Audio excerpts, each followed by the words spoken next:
কোরআনে আছে নবীজির সামনে প্রত্যেকের আমলনামা খোলা হবে। ওয়াজিনা বিকা আলা হাউলাই শাহীদা, নবীজিকে আল্লাহ বলছে আপনার সামনে উপস্থিত রাইখা আমি দেখাবো। নবীজি আমলনামা দেখে আল্লাহর নবী জিজ্ঞেস করবে উম্মত এটা কি? উম্মত দিনের পর দিন ফজরের নামাজ কোথায়, জোহরের নামাজ কোথায়? উম্মত 30 বছরের ব্যবসার মধ্যে একটা হালাল নাই। সুদের এত টাকা দরকার, ঘুষের এত টাকা দরকার। উম্মত যৌবনের পুরাটা সময় মোবাইল দেখে, ছবি দেখে, নাচ গান দেখে, উলঙ্গ দৃশ্য দেখে নষ্ট করে ফেলেছো। আজ আমি কিসের সুপারিশ করব উম্মত? আমি এটা নিয়ে আমার আল্লাহর সামনে কেমনে দেখাবো? আমি কিভাবে বলবো?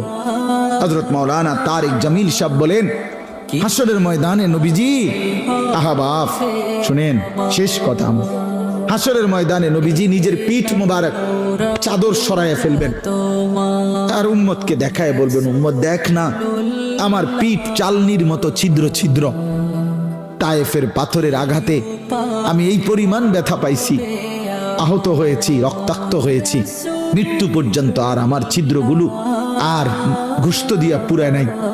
আমি এই ছিদ্র নিয়েই কবরে আসছি। আমার 23 বছরের এই কষ্ট, এই আমানত, আমার উহুদের দান শহীদ, আমার পেটে পাথর বাঁধা, আমার সাহাবীদের এই শাহাদাত, আমার বেলালের এত কষ্ট, খাব্বাবের এত জুলুম নির্যাতন সহ্য করা, বিনিময় উম্মত কি নিয়ে আসছে? কি নিয়ে আসছে? জিন্দেগি কোনো কদর করলেন না।